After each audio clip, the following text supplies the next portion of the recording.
Namaste, hello, good morning, good evening to wherever you are in the world. Welcome to NDTV World. I am Priyanka Deo, and today we have a very exciting guest on our show. I want to introduce her, and we'll get right into some questions. She's promised me she's going to answer some hard-hitting questions here. So here we go. Sanjyot Dunung is a single military mom and entrepreneur. She is running for Congress in Illinois' 8th district to bring, and I quote, common sense, responsible change to government. Sanjot, I think that's the need of the hour, if I may say that.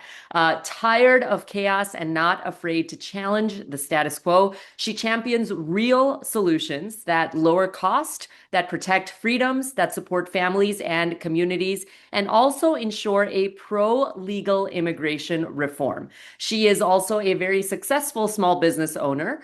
She's an educator, a social scientist who has served on Joe Biden's foreign policy working group that focused on international trade and serves on the boards of National Small Business Association and the Truman Center for National Policy. Sanjot knows firsthand what it takes to create opportunity and jobs, to defend freedoms and democracy, and also to ensure dignity and security for all people. She is also endorsed by the Asian Congressional Caucus. All 20 members have endorsed her, and also the Hindu American PAC and Vote Common. So welcome to the show, Sanjot. It's a pleasure. It's really an honor to have you here, and I'd like to wish you in advance good luck on your run. It's Thank you so much, Priyanka, for having me. Absolutely. Well, let's get right into the questions because that introduction is power packed. So what are, I mean, I'll just start off by asking, what are the biggest issues that you're hearing about from your voters? Your stance is people first. So what are the biggest issues going on, not just in Illinois, but I would say across the country? Great question, Priyanka. And so I will say thank you so much. I am running here in Illinois, but for the last 7 years, I have been very heavily involved in helping with red to blue. I am a Democrat, but I like to say the common sense Democrat, really focused on delivering solutions and really sort of bringing the rhetoric down and the chaos down. That is something I'm hearing everywhere. No matter how people talked or voted last year, everybody's really tired. They're tired of the chaos. They're tired of uncertainty. They're also tired of sort of the very extreme partisan rhetoric coming from both the far left and the far right. So most people want to be able to just live their life. They want to know that they can afford the things that they need to take care of their kids, their parents, perhaps, make sure they have a secure job, afford groceries, their housing, save a little, take a vacation next year. Maybe they're going to go back to India. People don't want to be thinking about politics all day long. They don't want to be worried about whether or not the policies are making sense. And so I think that what you're seeing and I'm hearing everywhere I go is people have a heightened sense of concern. They wake up the next day and there's tariffs on a country. They wake up the next day and there's immigration crises going on somewhere. And I think it's that uncertainty and chaos that's highly destabilizing. So I hear a lot about, can I afford my life? Will my future for my kids, the American dream that I so strongly believe in, be there for them? And then number two, what kind of a future are we going to have as immigrants? And really making sure that we have common sense reforms. Well, that's a perfect segue because how do you feel, as you said, it's headlining every single day, right? How is the current administration's approach? And you were part of the last administration in terms of you worked on Joe Biden's Right. committee, but the administration really dictates what goes on, right? How is the current administration's approach to trade, to tariffs, to immigration? How is it directly affecting your constituents? Do they have a reason to be worried at the moment? A lot of them do, and a lot of them express themselves in different ways. And you're right, Priyanka. Each administration sets the tone, sets the values. And what's a value? A value is just what you prefer versus something else. So this administration is certainly prioritizing, if you will, the largest businesses. They're prioritizing tech and sort of insider world. As somebody who has championed, I've been an entrepreneur and a small business for most of my life, although I did start out as a banker. it's not a level playing field. And I think that I hear a lot from small businesses in my district, whether they're importing things and they're worried about whether the cost of their shipments are literally changing as the shipment is coming into the US, whether they're worried about whether their business is sustainable. You know, we have a couple of twin challenges happening simultaneously. We have a disruptive administration in terms of chaos of tariffs. It can change between breakfast and lunch, depending on what somebody's had for lunch. And no one And knows that's that. not any way for a business to plan, Yeah, right? no one You knows can't what the plan the outcome is. future. You can't plan your tech, your Yeah. manufacturing, anything. But Mhm. we also have some geopolitical changes going on with China asserting itself on the world stage in different ways. We have tech disruptions. AI is an amazing opportunity, but it also presents a number of threats, both as a society but also to jobs, and really making sure that we have bridges. So, for example, I do hear a lot about people. I have a very sort of family oriented district, and I hear about it in my district and nationally. They're worried about their kids getting jobs. 12% of young people graduating from college are not getting jobs. They're not getting that first job. This is a problem as a society, as a country, as a global nation. That first job gives you that opportunity to professionally socialize, be able to get the skill sets that you need. So I have a few plans actually to address that. You're probably not surprised, but I think that we can address it, but we need to do it proactively rather than waiting for the crash to happen. I agree. And I mean, a lot of things feel just as, I'm in the media, but I read the news as well. So just as a viewer and just as a citizen, and I've lived in Illinois my whole life, it seems that a lot of policy decisions that are made are reactionary. They're not getting to the root of the problem. So why are you, it's a blunt question, why are you running for Congress? I know you just said you had plans. What makes you fundamentally different from your opponents in terms of leadership and priorities? Absolutely. So I'm running, even though I've been involved in the political ecosystem, more from a policy point of view. You heard a little, you mentioned earlier about focusing on trade policy, exports for small businesses, as well as foreign policy. But I'm a social scientist by training, as well as an entrepreneur. I really do study how do disruptions in business, trade, technology, and education impact all of us, our families, our communities, our nation, and our world. And I decided to run because I was really frustrated with what I consider the lack of common sense solutions. The problems that we have are big, but they're not insurmountable, but they really require workhorses, not show horses. And quite frankly, I feel that way too many people in politics these days are all about show horses. They're really peddling outrage, right? Outrage is great if you just want a bunch of clicks on social media, and I'm sure that being in the business of media, that's an important metric. But in Congress, the real important metric should be what have you delivered? What can you deliver? And I call it incremental base hits. You don't necessarily need to be able to transform everything all on day one, especially in Congress. It's just a 2 year role. But I'm really ready to hit the ground running, and I'm uniquely positioned to be able to do that because of the range of experiences. I've raised three boys. My youngest is in the military. Awesome. He's in the Air Force. He's going to be flying the C-17, so I'm deeply proud. I juggled a small business. I took care of my aging parents like so many of our families do. My mother was disabled, a rare form of muscular dystrophy. So I really get what our families are going through and what the challenges are for affordable childcare, elder care, disabled care, but also weaving in that policy expertise and weaving in that private sector. I'm the only one in my race who can bring all of these. And I'm the only one who's willing to say, how do we do things differently? Mhm. How do we challenge the status quo? And why is that important? It might surprise you, and maybe not. 40% of Congress are lawyers. I have a lot of great friends who are lawyers, love them dearly, but that's a little over indexing. And why does that matter? Because it's a mindset. Lawyers by mindset are really about containing, making sure that there's no leaky holes, making sure that it's a very finite. As a private sector person, as a small business owner, and we were honored to be recognized by Fast Company as one of the most innovative, small and mighty. And I wear that badge with a lot of honor. Uh, it's an innovation mindset. And what does that mean? It means you have a problem. The answer isn't, can you solve it?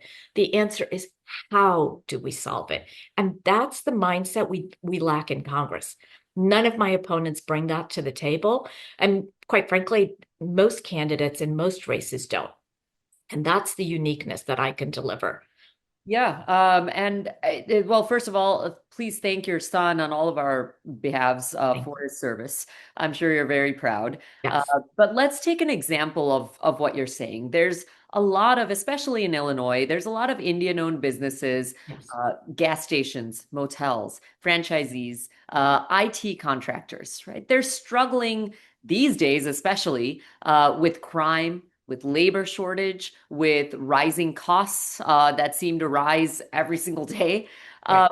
what concrete policy or policy recommendation or policies will you champion to sort of protect and support? I would say these already pretty well established immigrant owned enterprises. So a couple in each of those areas. So let's talk for a moment about the job side. I have a plan to increase and expand public-private partnerships. It is something that we started under the former president's sort of bandwidth under Biden. And basically what that means is investing in vocational training, investing in apprenticeships, but particularly with small businesses and small, medium-sized businesses who want to see perhaps high school students who don't necessarily want to go to a 2 to 4 year college program to be able to come into a small business and learn as a vocational trade how we would pay for that, for example, because everybody needs a living, but small businesses want to train new workers, but they don't have the resources to be training grounds. We can pay those young people with the stipends that they would have gotten had they gone to a 2 or 4 year college degree. So it is not an increase in spending. I believe very strongly in being fiduciary responsible. We'll talk about the budget a little bit later. But we can do that. And we can also create pipelines for all these kids who are not getting jobs, make sure we match them with the small businesses. So that is one thing that I think we can do with all types of small businesses, Indian small businesses, but all without any constraints. The second is in terms of immigration. We know that both parties have dropped the ball on this for far too long. Immigration reform should have been passed 20, 25 years ago. We keep kicking the can down the road, and sometimes a little cynically, if I may add, it's because both parties think that they can own the voters if they don't solve the problem. So one of my platform issues is let us deliver comprehensive immigration reform once and for all. That means faster, legal, transparent pathways to visas, green cards, citizenship. No one should be waiting 30 years for a green card. Let's change the status. I know that there's a great deal of discussion around H-1Bs. We need workers, right? Whether you come under the H-1B classification, whether you come under anything else, unless you're Native American, every American is an immigrant, whether you came 4 years ago or 400 years ago through your ancestors. And that's our secret sauce. We need to welcome them. We need to make sure everybody follows the same rules and make sure those rules are easy to follow. We can do that by investing in judges and caseworkers. No one should be waiting more than a year. We can do background checks within 48 hours. Technology is amazing. Let's harness the very best of what we can do with technology and efficiencies to make sure we can fix immigration once and for all. The, Well, can I just ask you a follow-up question to that? sure. Your stance is very strongly, and what sticks out to me is pro-legal immigration. Can you explain what that is to our viewers? Absolutely. So, I think that there have been wide ranges of policy. So I firmly disagreed with President Biden's open borders. I don't think that that was the right way to do it. It disrupted border security, and we certainly want safe borders. We want safe communities. Going back to the small businesses, I would invest in making sure that there was more crime prevention and security and safety for those businesses. But what pro-legal immigration reform means is that we also don't want what's happened now, right? With ICE on every corner, ICE sort of disrupting our communities. If you have been legally waiting in line, which is what ICE is now doing, they're picking people up who are actually just have a number waiting for a visa, waiting for their green card. And many of the folks in our Indian community are also being impacted. That's wrong. I hear a lot from people about those concerns. We can take the same budget. It's 20 billion a year. We're funding ICE more than we're funding NIH, for example, cancer research. Right. That's a misset of values. We can take that same money, invest it in judges and caseworkers, make sure that there's legal, transparent, fair pathways. Everybody who is here, process them. Mhm. Either give them amnesty or process them with a visa within 3 to 6 months. There is no reason why within a year we can't get rid of the backlog. I've heard different numbers, but I've heard people are waiting for there's a 2 million backlog for Indians waiting for green cards because there's country quotas, which are outdated, which are stuck with the 1965 immigrant bill. We need to update those, right? I will also add one more thing. I'm the only one in my race attacking immigration head on. I think a lot of people are nervous about talking about immigration, and this is common sense, right? Let's use common sense. You don't want open borders, but you also don't want ICE disrupting your communities. There is a middle lane here. There is a common sense approach.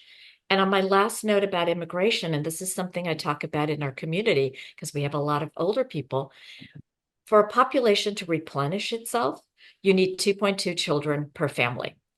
America is down to 1.8. We don't have the tax base to be able to make sure that we can fund the programs, Medicaid, Medicare, Social Security, and a number of other things. So we need immigrants. We need skilled and unskilled talent to come here, create your businesses, work very hard, be part of our community. We need to welcome them, and we need to make sure that everybody feels welcomed and supported. Yes, absolutely. And you alluded to this, but maybe just a follow-up question to what you just said. It feels like, and there have certainly been media reports of identity-based targeting, Yes. especially of Indian Americans, young Indian Americans who are being educated right now in our schools and our colleges, and NRIs, not just in Illinois, but nationally. And I mean, I think most people, it's just common sense. Most people will agree with you that the ICE situation shouldn't have even been there. There's no need for ICE. There shouldn't have been a need for ICE to come into all of these cities in the first place. What specific steps, if you win, what specific steps will you take at the federal level to improve safety for Indian families, students, and business owners? And I'll expand it to Right. every group that feels threatened, that doesn't feel safe in their own city at the moment. Yeah, absolutely. So there's a couple of levels where we're seeing, and it's changed dramatically in just the last 12 months, right? It's really, it's not just policy and it's not just ICE, although they're visual representations of the conversation that's happening. So we're allowing hate to become the currency for a great many people. And it's typically online, right? People like to, Word outrage warriors. is a Word strategy. warriors. And it works for the folks who are selling it because that's how they make their money. So on that macro level, and this is where I put my social scientist hat, we need to start making sure the tech companies are accountable to what flows through their platforms. And there's been a lot of talk about how do we update Section 230 for those who don't know what that was. Section 230 was passed in the 1990s. And it basically said that all the tech companies are great. And because they're in their early moments, we're not going to regulate them in the same way that we might regulate another utility. And I understand that. I'm an ed tech owner. My business is ed tech. So I understand technology and I love it. Well, fast forward, we know that Google, Facebook, Instagram, all of these, Twitter, have become very powerful platforms, which is great on one level, but there's no accountability. So we need to be in conversation with them to say we need better accountability. Let's say, for example, you wanted to print something that was slanderous or hate-filled in the New York Times, Chicago Tribune, Wall Street Journal. You couldn't because those papers can be sued. why are the tech platforms not also subject to that same level of liability? Got it. I think that that will go a long way in helping us clean up the online conversation. Because one of the realities are people say stuff online that they would never say to someone's face. I've been trolled online. My team can tell you the stuff that comes on our social feed, some of it's Alarming. I mean, it's gender, some of it's unbelievable. Yep. yeah, some of it's race, some of it's ethnicity, and people will be people. But what you want to do is take away the ability for people to get away with it. The second is strengthening the hate laws to make sure that people are accountable for it. And then when it comes to local safety, I would reallocate some of that ICE money to making sure that we're strengthening local police in each town and each district, right?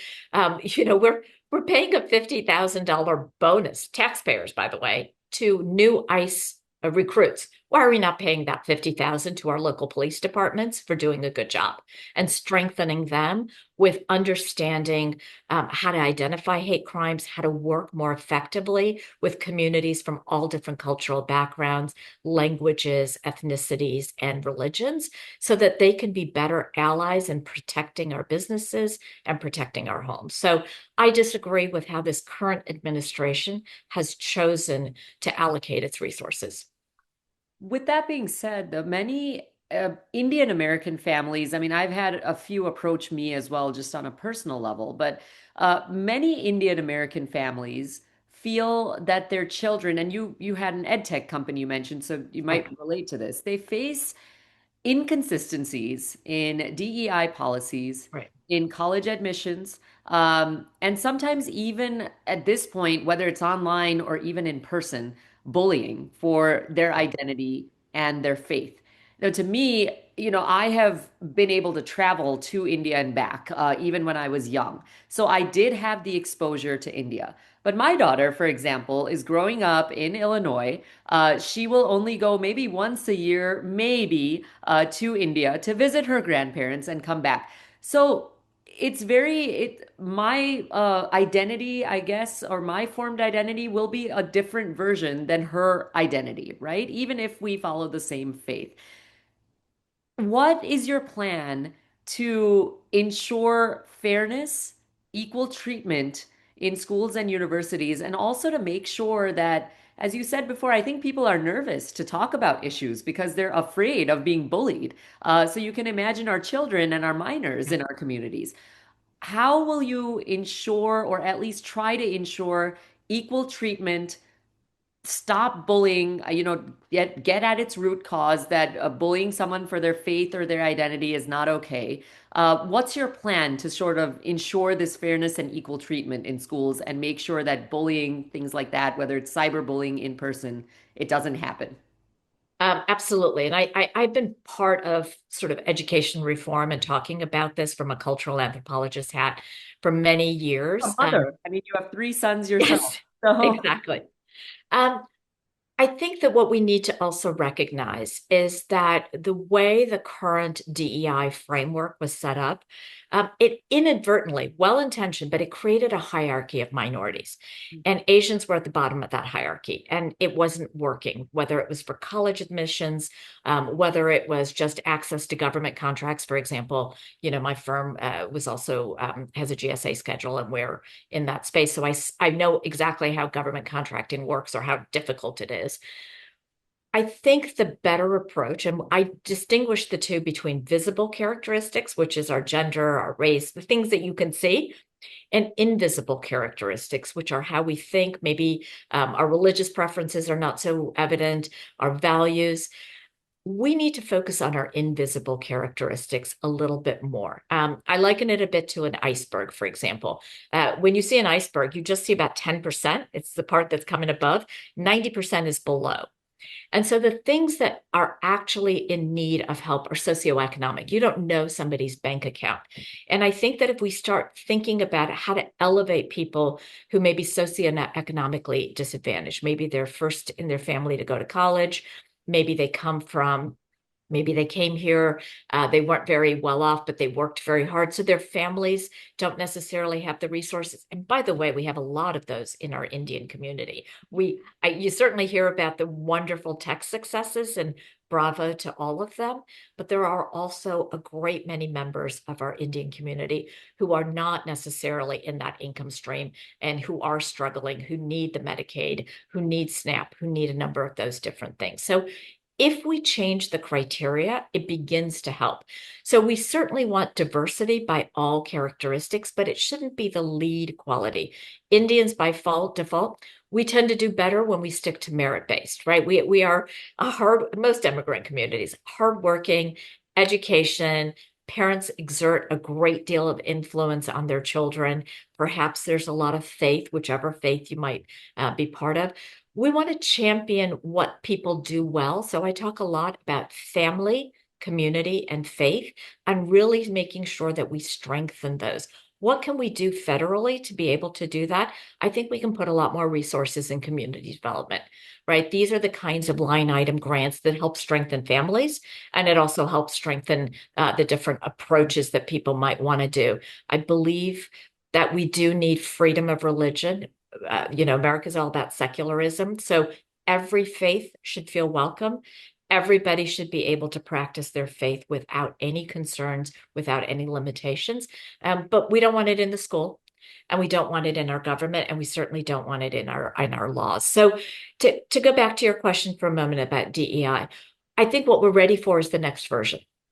The next version is, let's make sure there's diversity. Let's now start to take a look at those invisible characteristics, which is economic. And let's make sure that we refresh our model every 10 years, because there is this notion that once we've created a model, it should last forever. If we're doing a good job, a minority shouldn't need that help 20 years later, right? I've been around the block a little bit enough to know that today we call it DEI.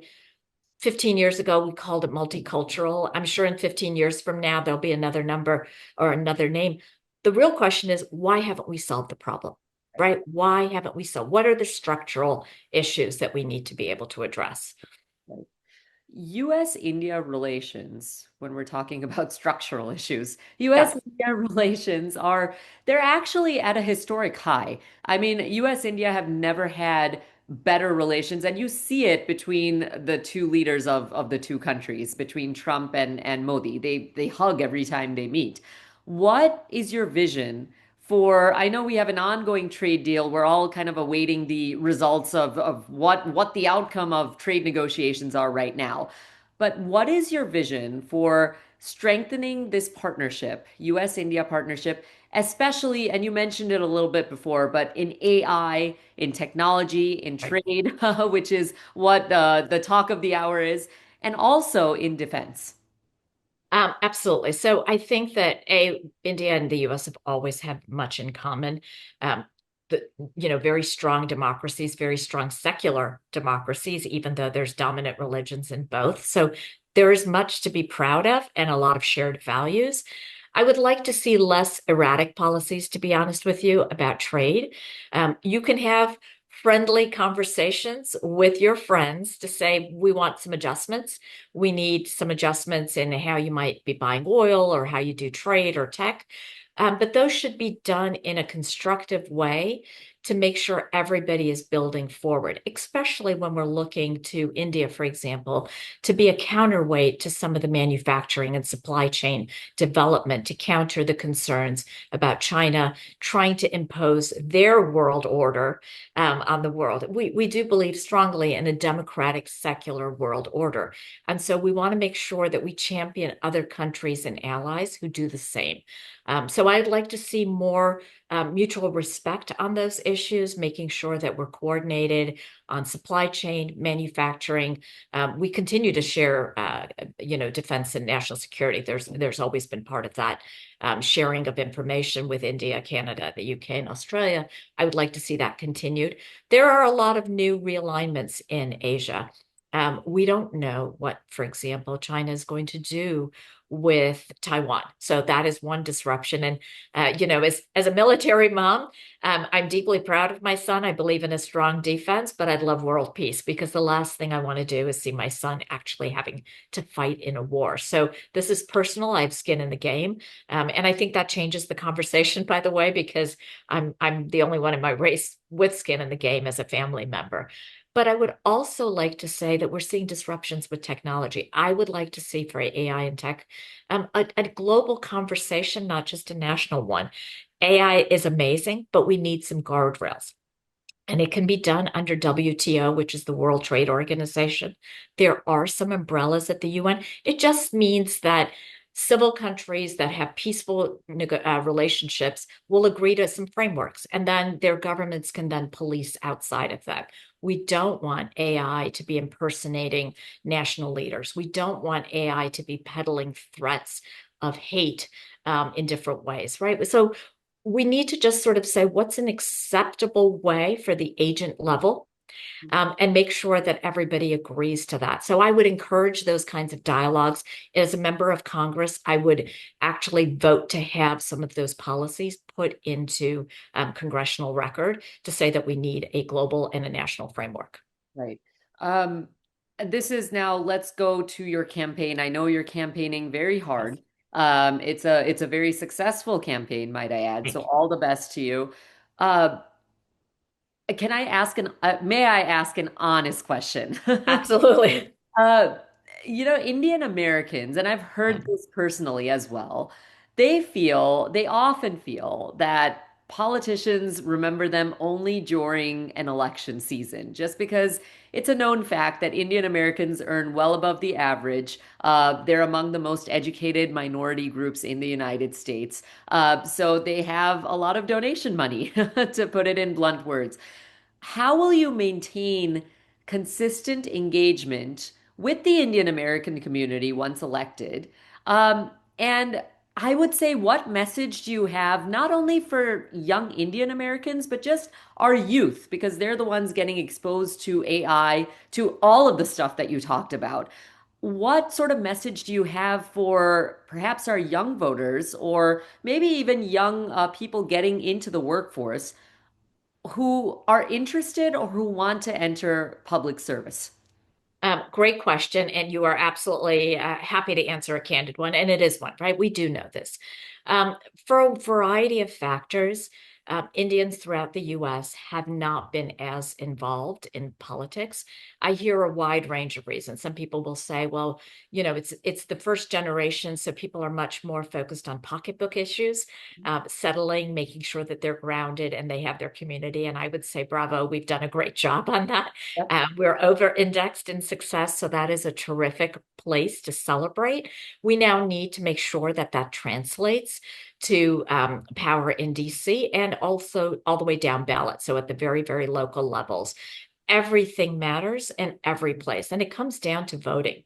Let's say, for example, and this is relevant in Illinois, where, by the way, for the first time in decades, no one can remember exactly when, we have four competitive primaries. Mhm. And a lot of people tend to say, "Oh, I'm going to vote. I'm going to vote in November."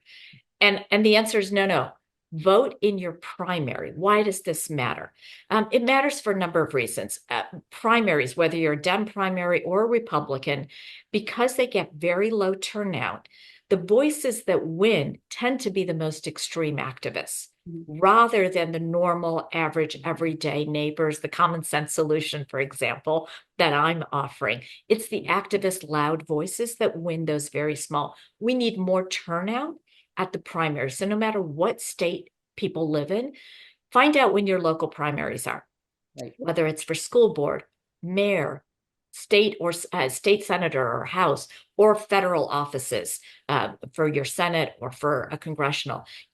Find out what the issues are. If you can get involved and you want to volunteer, wonderful. But a lot of people don't have time. Get that. Just find out what the issues are. These days with the internet, it's not hard.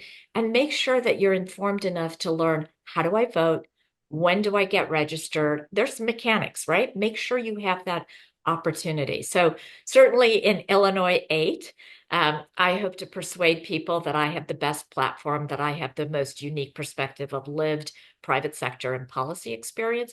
But no matter how you vote, I encourage everyone to get out and vote.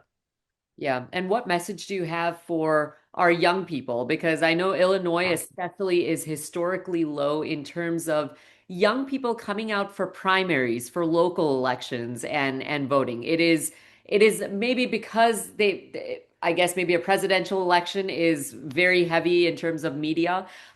There's a lot of headlines around it. Everyone knows when to go and vote. But there's not so much media messaging around or not so much popularity around the local primaries, right? Maybe election time, yes, but the primaries, no, not at all. What is your message for the young people out there, the first time voters, perhaps those that are becoming first time voters, or just voters who need to come out and vote, the young people in your community, in your state? Yeah, absolutely. Great question. And let me give you a couple of stories and share those because I think they illustrate the answer to what. So certainly there's the mechanics of making sure that you can vote. But I have talked to young people who I understand feel very disconnected. They're annoyed with the current administration. They don't feel the Dems are offering them a path forward or a vision. And so as a result, they've checked out. I understand. I get it, right? I think that part of the challenge is we live in such extreme messaging environment that it's easy to say, I don't think anybody can deliver, and therefore I'm just not voting. Mhm. But to those folks, and I have these conversations every single day, Priyanka, I say, if you don't vote, this is your community. If you don't give yourself a chance to have a voice, it's not going to be a community that you have shaped. And every voice matters. Elections at every level can be won by one or two votes, Yeah. one or two votes. We're not talking, presidential millions. We're talking one or two.